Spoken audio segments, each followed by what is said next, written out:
जी, बिस्मिल्लाह करें। बिस्मिल्लाहिर्रहमानिर्रहीम। फर्स्ट हमारी एमसीक्यू है, match the adjective Islamic with a suitable noun. Adjective कहते हैं सिफत को, एडजेक्टिव नाउन से मुराद होता है इस्म सिफत। अब वो यहाँ पे सवाल क्या है, सवाल ये है कि इस्लामिक जो सिफत है ना उसको सूटेबल या मौजू इस्म के साथ जोड़ना है। अब रिवर के साथ अगर हम इस्लामिक जोड़ेंगे, इस्लामिक रिवर इस्लामी दरिया तो नहीं हो सकता। इस्लामिक रिवार्ड यानी इस्लामी सिला या इस्लामी इनाम भी नहीं हो सकता। इस्लामिक मॉर्निंग भी नहीं हो सकता। तो हमारा जो ऑप्शन बी है ना ये हमारा दुरुस्त है, इस्लामिक कैलेंडर यानी इस्लामी कैलेंडर। नेक्स्ट है, identify the correct interrogative sentence. Interrogative कहते हैं सवालिया को। सवालिया जुमले की सबसे पहली निशानी ये होती है कि उसके आखिर में क्वेश्चन मार्क होता है, सवालिया निशान होता है।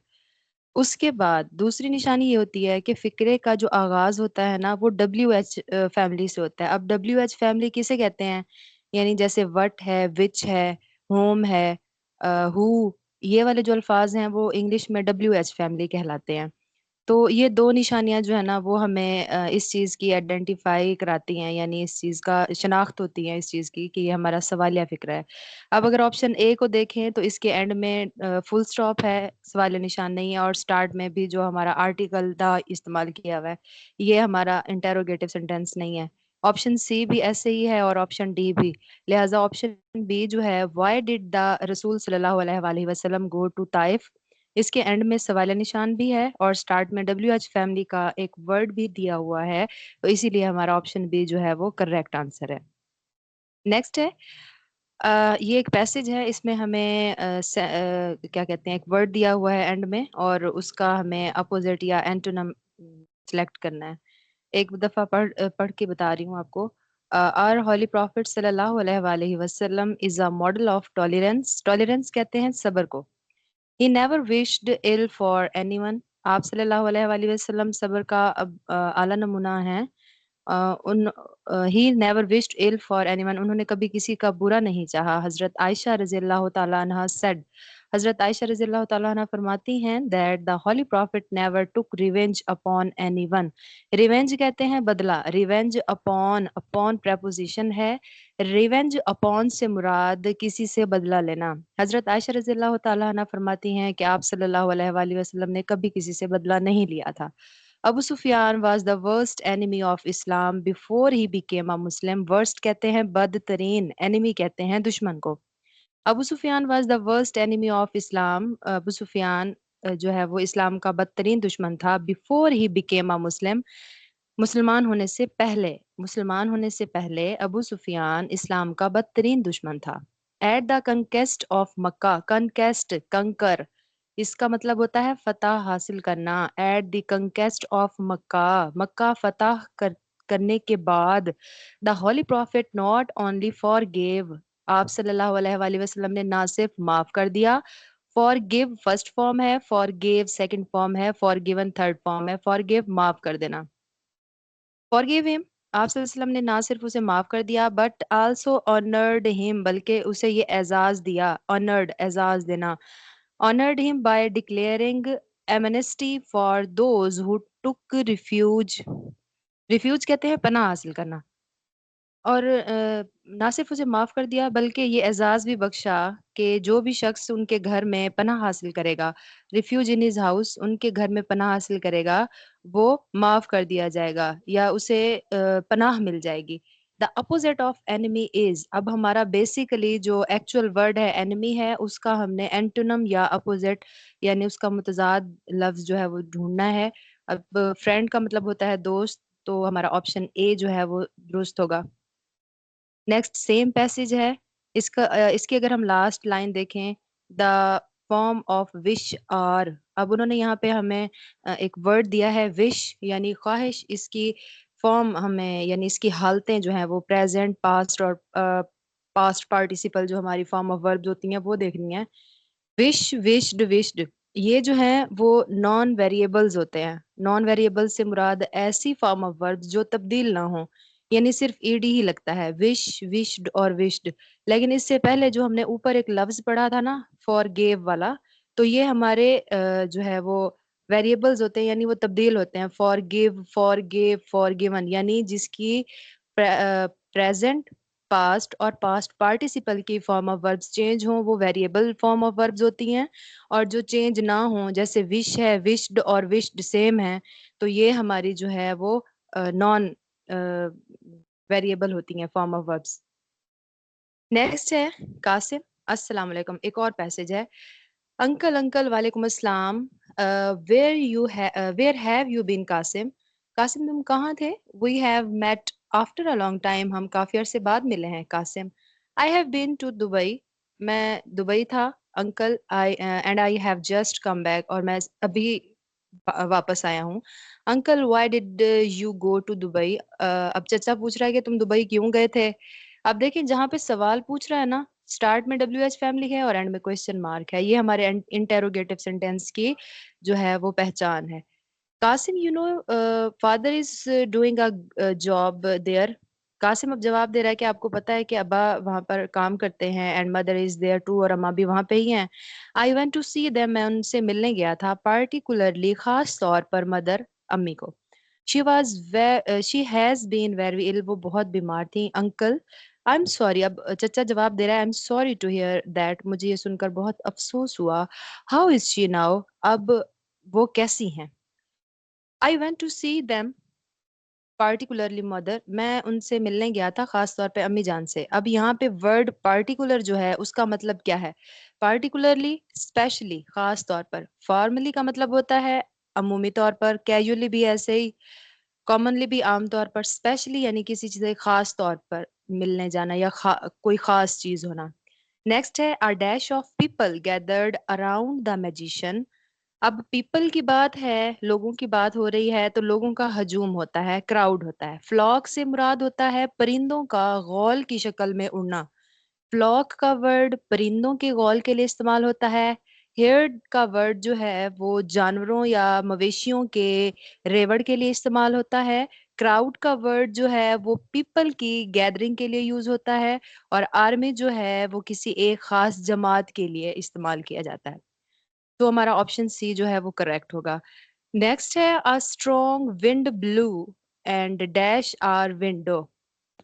अब ब्लू जो है वो ब्लो की सेकंड फॉर्म है। फर्स्ट फॉर्म ऑफ वर्ब है ब्लो, ब्लू, ब्लोन। अब ये भी हमारा जो है, ऊपर मैंने पहले आप लोगों को बताया कि ये वो फॉर्म ऑफ वर्ब्स हैं जो चेंज होती रहती हैं। तो अब यहाँ पे second form of verb use की हुई है, जिससे हमें अंदाजा होगा कि नेक्स्ट जो हमारी ब्लैंक है, खाली जगह है, इसमें भी हम second form of verb use करेंगे। The correct verb form to use in the above sentence is. अब दुरुस्त जो है वो फेल की हालत का हमने इस्तेमाल करना है। तो break first form of verb है, broke second form of verb है, और सी ब्रोकन तीसरी फॉर्म ऑफ वर्ब है। पहली को कहते हैं प्रेजेंट, दूसरी पास्ट, तीसरी पास्ट पार्टिसिपल, और थर्ड प्रेजेंट पार्टिसिपल या आईएनजी फॉर्म ऑफ वर्ब कहते हैं उसे। तो हमारे खाली जगह में दूसरा आएगा, यानी पहले भी दूसरी फॉर्म ऑफ वर्ब यूज हुई हुई है, और ब्लैंक में भी हमारी सेकंड फॉर्म ऑफ वर्ब आएगी। लिहाजा ब्रोक का ऑप्शन जो है वो ठीक है। A strong wind blew and broke our window. Next है, the sentence with correct use of adjective is, iron is one of the hardest metals. Hardest, जब बहुत सारी धातुओं की बात हो रही हो या बहुत सारी चीजों के दरमियान मवाजने की बात हो रही हो, तो हम सिफत की तीसरी जो है वो हालत यूज करेंगे, हार्ड, हार्डर, हार्डेस्ट। हार्डेस्ट से मुराद सबसे ज्यादा। अब मेटल्स की बात हो रही है, तो इसीलिए तमाम धातुओं से मुराद लिया जा रहा है। तो इसलिए हम ऑप्शन बी जो है वो उसका करेक्ट आंसर है। Iron is one of the hardest metals, यानी सबसे सख्त तरीन धातुओं में से जो लोहा है वो सबसे सख्त है, सख्त धात है। Next, which word is suitable for the given statement. नीचे दिए गई जो स्टेटमेंट है उसमें सुटेबल लफ्ज क्या है? समथिंग दैट काज सफरिंग, वो कौन सी चीज है जो बर्दाश्त की वजह बनती है? अब खूबसूरत होना तो बर्दाश्त नहीं किया जाता ना, ना ही स्लो होना बर्दाश्त किया जाता है, और ना ही स्ट्रांग होना। हार्डशिप्स यानी परेशानियां, मुश्किलात, मसाए भी होते हैं जिन्हें हम सब्र से बर्दाश्त करते हैं। सो हमारा ऑप्शन बी करेक्ट होगा। नेक्स्ट है Qasim is not worried about which subject. अब ये हमारे सिलेबस में से है। कासिम किस मजमून के बारे में परेशान नहीं था? तो उसको साइंस के बारे में परेशानी नहीं थी। Option D is the correct answer. Next है rhyming word of noon is. अब राइमिंग वर्ड्स कहते हैं हम आवाज अल्फाज, यानी वो जो बोलने में सेम रिदम रिदम वाले अल्फाज हों, राइमिंग वर्ड्स। नून, मून। अब नून के साथ सन भी नहीं मिल रहा, ओशन भी नहीं मिल रहा, शिप भी नहीं मिल रहा। तो नून के साथ मून का जो वर्ड है वो रिदम के साथ आ रहा है, हम आवाज लग रहे हैं। तो बी ऑप्शन हमारा करेक्ट है। नेक्स्ट है as idle as a dash ship. Idle, IDLE। Idle सुस्त को भी कहते हैं, निकम्मे को भी कहते हैं। एक और वर्ड होता है आइडल, उसके स्पेलिंग चेंज होते हैं, IDOL, आइडल। उसका मतलब नमूना भी होता है, बुत भी होता है। तो यहाँ पे जो आइडल है, यहाँ पे सुस्त, बिल्कुल साकिन होने के जुमरे में लिया जा रहा है। तो ओशन शिप यानी जो हमारा ओशन था, समंदर था, उसमें बिल्कुल ऐसे ही साकित था जैसे कोई समंदर में जहाज खड़ा हो। ये भी पोएम है, वहां से लिया गया है ये छोटा सा सेंटेंस। नेक्स्ट है the prime minister of the country will dash to people. The correct verb to use in the blank is in the above sentence is। अब विल है, विल से पता चल रहा है कि हमारा फ्यूचर का सेंटेंस होगा। अब फ्यूचर इंडेफिनिट टेंस जो है, उसके ये रूल है कि विल या शैल के बाद first form of verb use होगी। सो विल के बाद हम first form of verb use करेंगे।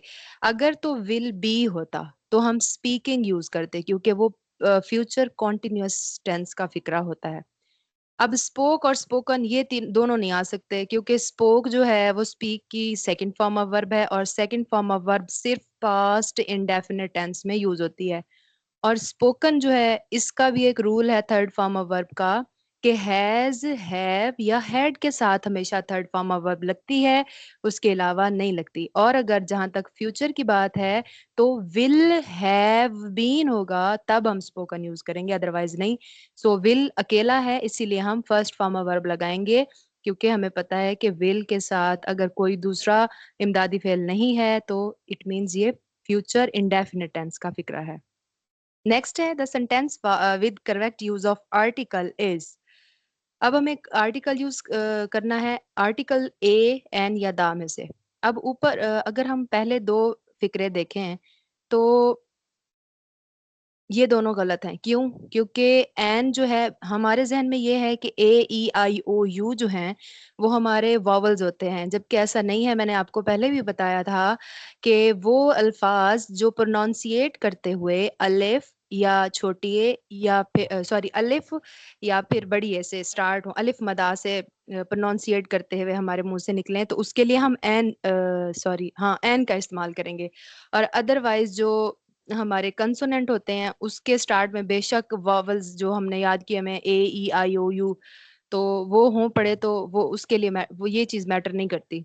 अब जैसे हमारा है A, B और C ऑप्शन, जो भी हम अगर देखें तो इसमें गलत आर्टिकल्स यूज हुए हुए हैं। अब यूरोपियन है, एन यूरोपियन, इन्होंने ई की वजह से एन लगाया है, जबकि यूरोप कहा जाता है, यूरोप।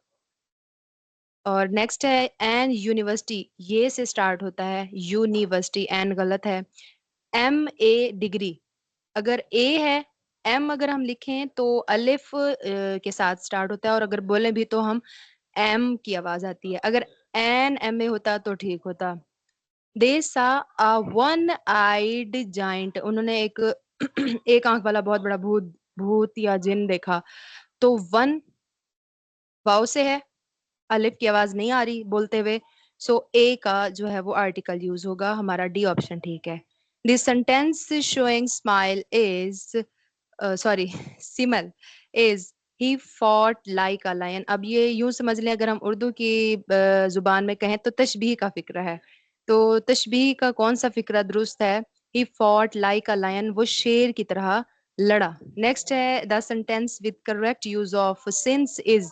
सिंस और फॉर ये मुतय्यन या गैर मुतय्यन के लिए इस्तेमाल होता है, और ये हमारा परफेक्ट कंटिन्यूअस टेंस का फिक्रा होता है। उसमें जो है हम सिंस या फार का इस्तेमाल करते हैं। तो अगर हम अपने पहले ऑप्शन को देखें, they have been weeping since 2 days। अब 2 days है, मुकर्रर वक्त नहीं है, यहाँ पे सिंस नहीं लग सकता। सो अगर यहाँ पे फॉर होता तो हमारा ये फिक्रा ठीक होता। तो पहला फिक्रा तो पहला हमारा ऑप्शन गलत है। सी में जो है वो आर वीपिंग है। आर वीपिंग अगर हम देखें तो ये हमारा प्रेजेंट कॉन्टिन्यूअस का है, ये गलत है। नेक्स्ट वर वीपिंग है, डी ऑप्शन, ये भी गलत है क्योंकि ये पास्ट कॉन्टिन्यूअस का है और उसमें सिंस फॉर यूज नहीं होता, लिहाजा हमारा ऑप्शन बी ठीक है। सिंस मॉर्निंग है, दिन का वक्त बता दिया गया है, इसीलिए हम सिंस का इस्तेमाल करेंगे। नेक्स्ट है which is a compound word. Compound word, compound का मतलब होता है मुरक्कब हो जाना। कंपाउंड वर्ड वर्ब से मुराद वो अल्फाज जो दो अज्जा से मिलकर बना हो, इस मुरक्कब भी कहते हैं उसे। यानी दो अल्फाज अलग अलग अगर उनको कर दें तो वो अलग अलग मायने भी दें, और अगर उनको जोड़ दें तो उनका अलग से एक और मतलब बनता हो। अब एवरीवेयर जो है, अगर हम एवरी को अलग कर दें उसका मतलब होता है हर। वेयर को अगर हम अलग कर दें तो इसका मतलब होता है कहाँ। अब दोनों के अलग अलग मायने हैं अल्फाज को अलग कर देने से, लेकिन जब हम इन्हें जोड़ कर पढ़ते हैं एवरीवेयर, तो उसका हमारे लिए जो है वो एक अलग से मायने निकलता है, यानी हर हर जगह, हर कहीं। नेक्स्ट है tick the correct preposition to complete sentence given below। अब हमें preposition देखनी है। He jumped into the river. jumped into का मतलब होता है किसी चीज के मतलब अंदर चले जाना, बिल्कुल उसके दरमियान में चले जाना। तो इनटू जो है वो हमारा वर्ड ठीक होगा। Option B. Which information is not correct. अब ये हमारे सिलेबस के सबक में से है, एग्जीबिशन वाला आई थिंक वो चैप्टर है कि Akbar like painting the best. ये सही बात है वाकई में। अब उन्होंने कहा कि वो बतानी है बात जो गलत हो। Rizwan likes the coin. Rizwan जो है वो सिक्के जमा करना बहुत ज्यादा पसंद करता था, ये बात गलत है।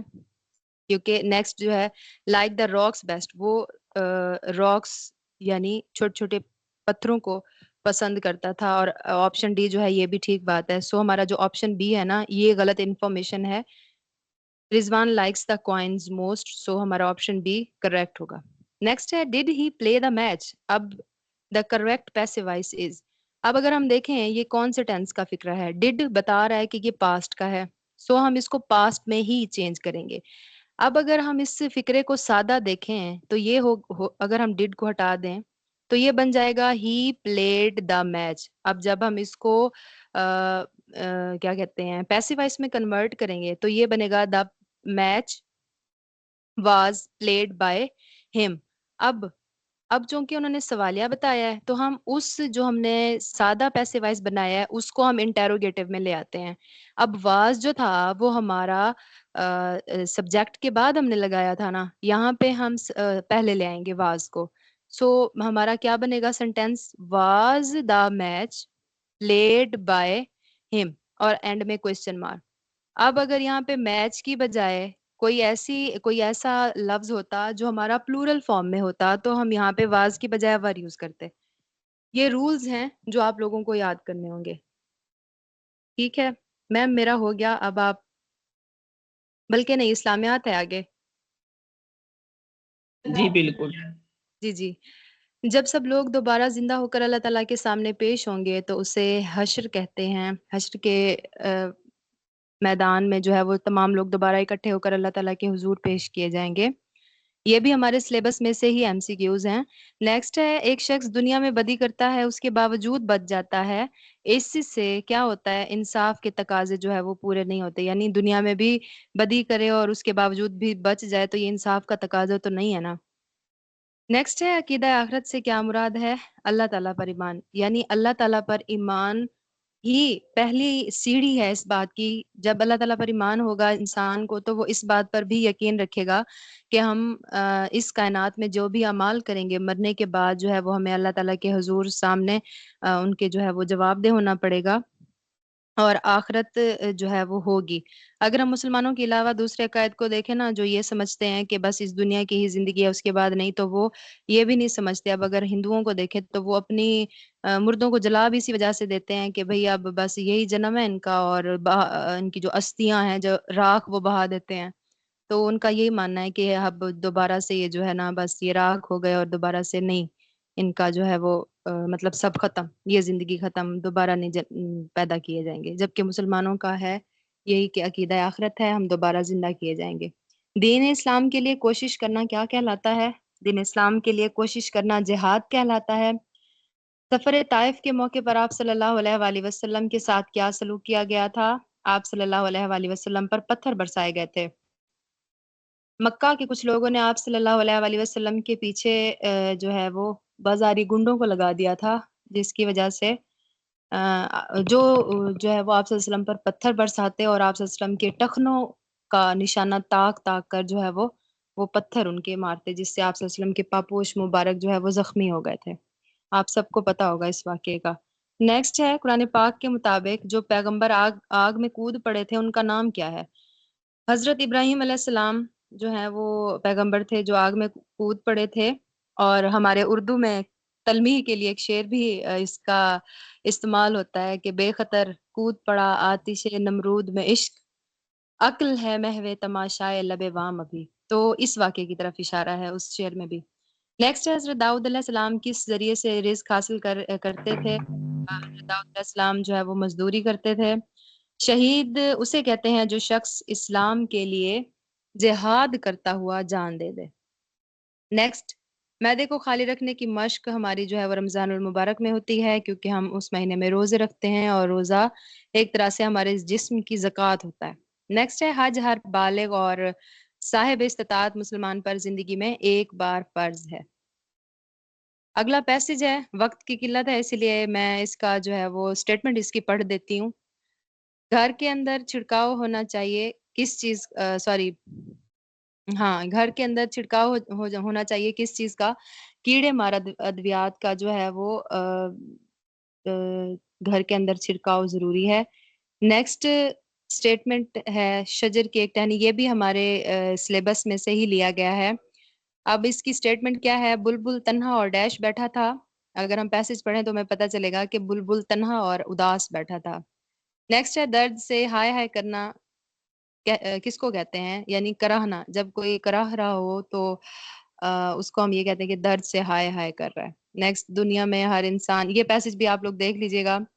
अब अगर हम स्टेटमेंट पढ़ें तो स्टेटमेंट ये है कि लोगों में सबसे अच्छा वो है जो लोगों को फायदा पहुंचाता है। अब स्टेटमेंट के मुताबिक आड़े वक्त का क्या मतलब है? आड़े वक्त का मतलब होता है मुश्किल वक्त।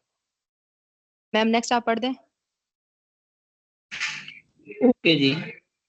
अगला पैसेज जो है वो बॉय स्काउट और गर्ल्स गाइड के बारे में है। टाइम हमारा कम है तो पैसेज हम नहीं पढ़ेंगे। जो बच्चों के लिए गाइड की तंजीम बनाई गई उसे गर्ल गाइड का नाम दिया गया और इसका आगाज हुआ था बरतानिया से। एक कहानी है 8th क्लास में। अगला जुमला जो है उससे लिया गया है। जब बादशाह जंगल से निकला तो जंगल से निकलने के बाद बादशाह को लहलहाते खेत नजर आए, 3 कोस के फासले पर या 3 मील के फासले पर। तंदुरुस्त आदमी अतिया कर सकता है खून। हर 3 माह के बाद तंदुरुस्त आदमी 1 बोतल खून जो है वो दे सकता है, अतिया कर सकता है। असलम बिला मकसद 4 दिन से हमारे घर बैठा हुआ है, इसके लिए कहा जाता है। यानी ऐसा मेहमान जो आके बैठ जाए और घर जाने का नाम ही ना ले, बिला वजह बैठा रहे, मेहमान नहीं बुलाए जान होते हैं। और उसके लिए कहा जाता है मान ना मान मैं तेरा मेहमान। उम्महातुल मोमिनीन, उम्महातुल मोमिनीन, उम्महात कहते हैं माओं को, मोमिनीन मोमिनों की माएँ। तो ये लकब है जो हुजूर पाक सल्लल्लाहु अलैहि वसल्लम की बीवियों को दिया गया था। घर के अंदर तमाम जगहों पर डेंगी सबक है, 9th में भी 8th में भी है। तो उसमें उसको खत्म करने के लिए हफ्ते में एक बार क्या कहते हैं, जहां भी पानी खड़ा हो वहां कीड़े मार अद्वियात का छिड़काव करना चाहिए। महकमा शहरी दफा में से एक पैसेज दिया गया है और ये पैसेज पढ़ने के बाद इबारत का आपने मफहूम बताना है। तो ये महकमा शहरी दफा है।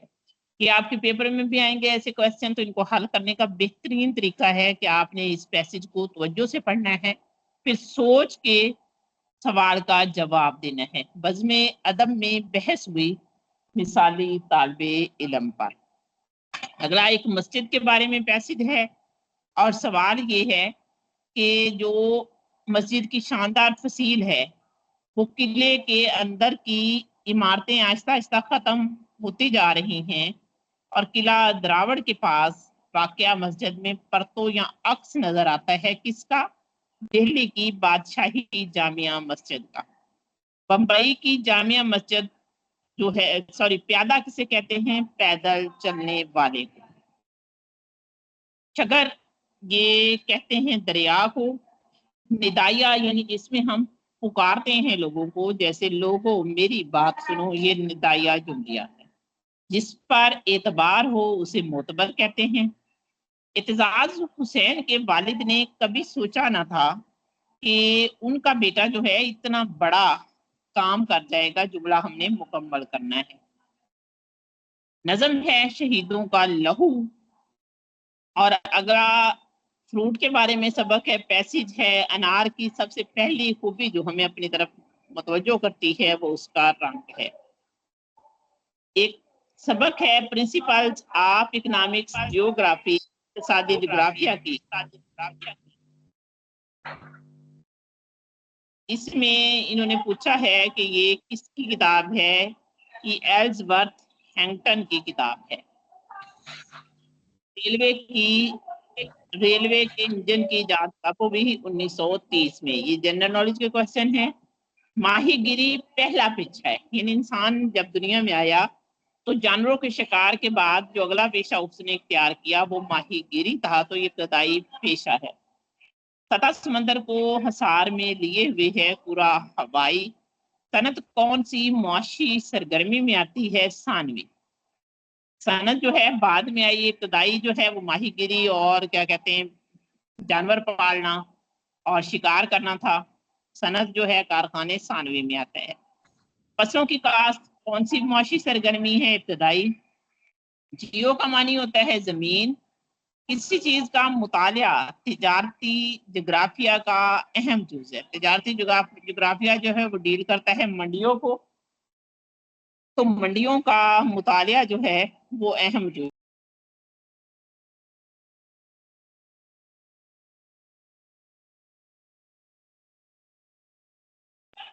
किसी चीज का मुतालिया तिजारती जोग्राफिया का अहम जुज है, अभी बताया है मंडियों का। चीनी की जो सनत है वो बनती है गन्ने से, यानी इसका इन्हसार गन्ने पर है। जोग्राफिया का लफ्ज लिया गया है जियोग्राफी, यानी यूनानी लफ्ज है। अगला है कंप्यूटर IBM 1404। कौन है? ये है second generation computer. Chief component of first generation computer was. First generation computer का चीफ कंपोनेंट है वैक्यूम ट्यूब्स एंड वॉल्स, यानी इसमें वैक्यूम ट्यूब्स जो थी इस्तेमाल की जाती थी। सेकेंड जनरेशन कंप्यूटर वो 1956 से 1965 तक जो कंप्यूटर आए उन्हें सेकेंड जनरेशन कंप्यूटर कहते हैं। The computer size was very large in, ये पहले भी ऑप्शन आ चुका है कि पहली फर्स्ट जनरेशन जो थे उसमें कंप्यूटर साइज बहुत बड़ा होता है, ताकि पूरे पूरे कमरे में ये कंप्यूटर समाता था। Microprocessor as switching device are used for generation computer। Microprocessor जो हैं ये फोर्थ जनरेशन यानी जो आजकल कंप्यूटर हैं उसमें इस्तेमाल किए जाते हैं। Which of the following devices can be used to directly image printer text? अच्छा, कुछ डिवाइसेस होती हैं जो इमेज से आपका टेक्स्ट जो है वो दे सकती हैं, इमेज जो है उसको कन्वर्ट कर सकती हैं टेक्स्ट में, तो इनको OCR कहते हैं। इंग्लिश जो है उसको कन्वर्ट करने के लिए OCR कब काफी अरसे से अवेलेबल है। आप गूगल में जो है उर्दू OCR भी अवेलेबल है। The output quality of printer is measured by। Output जो है यानी कितनी आउटपुट दे सकता है प्रिंटर, उसको डॉट पर इंच से मेजर करते हैं प्रिंटर की क्वालिटी को। एनालॉग कंप्यूटर कौन से होते हैं? इस पे पहले भी बात हो चुकी है। जो इनपुट देते हैं डिजिटल फॉर्म में नहीं, input is never converted into digital form. जो डिजिटल फॉर्म में देंगे वो एनालॉग नहीं होंगे। In latest generation computer the instructions are executed. अब 5th जनरेशन के चल रहे हैं तो इसमें बहुत सिक्वेंटली और पैरेलल यानी साथ साथ इंस्ट्रक्शन भी चलती जाती रहती हैं और उसके अंदर भी फीड होती हैं। Who designed the first electronic computer? ENIAC। ENIAC जो बिजली से चलने वाला पहला कंप्यूटर था वो किसने इजाद किया? वो जे प्रॉस्पर पिल्कट और जॉन डब्ल्यू माउचिले ने इजाद किया। आगे हमारी पेडागोजी या education. A curriculum is the sum total of school efforts to influence a child।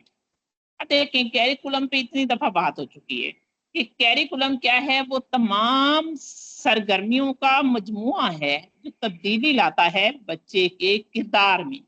बच्चे के किरदार को बनाने के लिए बनाया जाता है कैरिकुलम।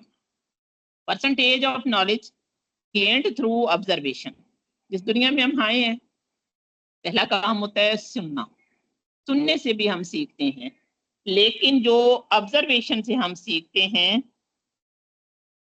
वो जनाब हम सीखते हैं 75%। चलें जी 432 हो गए हैं, बाकी आप खुद कर लीजिएगा। थोड़ा सा आज इंग्लिश ने ज्यादा टाइम ले लिया बल्कि मैं जल्दी जल्दी पढ़ा देती हूँ। The base on which the subject activated and experience are planned is called.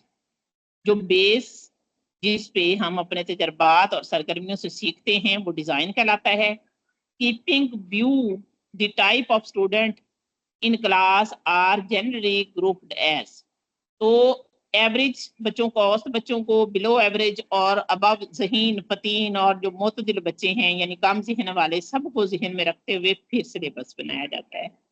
Logical orders of content organization is arrange to content according to. Syllabus जो है हमेशा लॉजिकल सीक्वेंस यानी बच्चों की जहानत के मुताबिक जो है बनाया जाता है। जी अल्लाह हाफिज, टाइम खत्म हो गया, उर्दू सेशन आप ज्वाइन कर सकते हैं।